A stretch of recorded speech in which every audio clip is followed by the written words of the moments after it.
নমস্কার বন্ধুরা, এইমাত্র কলকাতা পুলিশের যে অফিসিয়াল ওয়েবসাইট রয়েছে সেখানে একটা লেটেস্ট নোটিফিকেশন প্রকাশিত হলো। তো তোমরা অফিসিয়াল নোটিফিকেশনটি অন স্ক্রিনে দেখতে পাচ্ছ যে government of West Bengal office of the commissioner of police Kolkata administration branch 18 Lalbazar street Kolkata 700001 employment notice number এবং ডেট দেখতে পাচ্ছ 19 নভেম্বর 2024। ওকে, তো এখানে তোমরা দেখতে পাচ্ছ কোন কোন পদে তোমাদের এখানে নিয়োগ করা হবে। মূলত 4টি পদে এখানে তোমাদের নিয়োগ করা হবে: lower division assistant, motor mechanic, machine man এবং কম্পোজিটর। টোটাল ভ্যাকান্সি রয়েছে 17টি। ক্যাটাগরি ওয়াইজ ভ্যাকান্সি রয়েছে, কিন্তু ওবিসি দেখো কিছু কিছু পোস্টের ক্ষেত্রে রয়েছে যেখানে ওবিসি শূন্য প্রায় নেই বললে চলে। এলডিএ অর্থাৎ লোয়ার ডিভিশন অ্যাসিস্ট্যান্ট এই পদের ক্ষেত্রে সব থেকে বেশি শূন্যপদ রয়েছে। ইওয়ারদের জন্য একটি, এসটিদের জন্য একটি, এসটিদের জন্য 3টি, ওবিসি এদের জন্য 6টি, কিন্তু ওবিসি বিদের জন্য এখানে কিন্তু কোনো ভ্যাকান্সি নেই। টোটাল 17টি ভ্যাকান্সি আশা করছি দেখতে পাচ্ছ। প্রত্যেকে কন্ডিশন কি দিয়েছে, শর্ত কি দিয়েছে দেখে নাও। The candidate must be a retired government employee, অর্থাৎ প্রার্থীকে একজন অবসরপ্রাপ্ত সরকারি কর্মচারী হতে হবে, এবং the age of such retired employee should not exceed 64 years on 1/11/2024।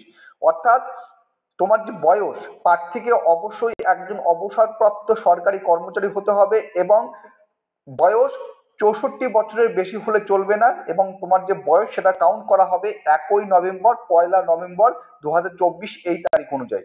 এবং সিলেকশনটা কিসের উপর ভিত্তি করে হবে? The selection will be based on past service record and interview. তোমার সার্ভিস রেকর্ড কেমন রয়েছে এবং ইন্টারভিউর উপর ভিত্তি করে তোমাদের কিন্তু এখানে সিলেকশন করা হবে। যখন তোমরা এখানে ইন্টারভিউ দিতে যাবে তখন তোমাদের কোন কোন ডকুমেন্টস নিয়ে যেতে হবে? The candidate must carry the following documents at the time of work of interview. তোমাকে ফিল্ড ইন অ্যাপ্লিকেশন ফর্ম, নিচে একদম অ্যাপ্লিকেশন ফর্মটা রয়েছে সেটা তোমাকে সম্পূর্ণরূপে পূরণ করতে হবে।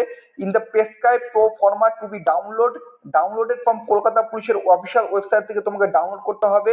ঠিক আছে, অ্যাপ্লিকেশনটি পূরণ করতে হবে with passport size photograph duly pasted on it, copy of PPO retirement notice, identity proof, age proof আর প্রুফ অফ এডুকেশন কোয়ালিফিকেশন। মূলত এই 5টি ডকুমেন্টস তোমাকে এখানে নিয়ে যেতে হবে।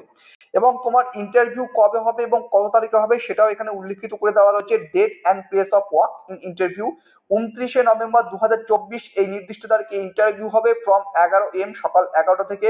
Interview may be continued on the next day if necessary, যদি প্রয়োজন মনে করা হয় সেই ইন্টারভিউটা পরবর্তীতে কিন্তু পরের দিন পর্যন্ত কন্টিনিউ হতে পারে। এবং ইন্টারভিউ যে প্লেস দেওয়া হচ্ছে সেটা হচ্ছে chamber of joint commissioner of police Kolkata 18 Lalbazar street Kolkata 700001 for commission of police. ঠিক আছে, এই যে নোটিফিকেশনটি সেটা কিন্তু কলকাতা পুলিশের যে অফিসিয়াল ওয়েবসাইট রয়েছে সেখানে তোমরা কিন্তু পেয়ে যাবে। এবং এই যে অ্যাপ্লিকেশন ফরম্যাট তোমরা এখানে আশা করছি প্রত্যেকে দেখতে পাচ্ছ, application for group C post in different categories in Kolkata police on contractual basis for retired government employees. ঠিক আছে, এটা কিন্তু কন্ট্রাকচুয়াল বেসিস এবং তোমাদের এখানে প্রতি মাসে কিন্তু 10,000 টাকা করে দেওয়া হবে। এখানে তোমরা এখানে দেখতে পাচ্ছ on contractual basis at a consolidated remuneration of 10,000 per month with effect from the date of joining। ঠিক আছে, প্রতি মাসে তোমাদের কিন্তু 10,000 টাকা করে এখানে দেওয়া হবে। এই নোটিফিকেশনটি আমি টেলিগ্রাম চ্যানেলে শেয়ার করে দেবো, সেখান থেকে তোমরা প্রত্যেকে দেখে নিতে পারবে। ঠিক আছে, তো কারা আবেদনযোগ্য এবং বয়স কত হতে হবে, কোন কোন ডকুমেন্টস নিয়ে যেতে হবে ইন্টারভিউর সময়, ইন্টারভিউ কোথায় হবে, কতগুলি শূন্যপদ রয়েছে, ক্যাটাগরি ওয়াইজ কি শূন্যপদ রয়েছে, সমস্ত কিছু বললাম। চলো ভিডিওটি এখানে শেষ করছি। জয় হিন্দ, জয় ভারত।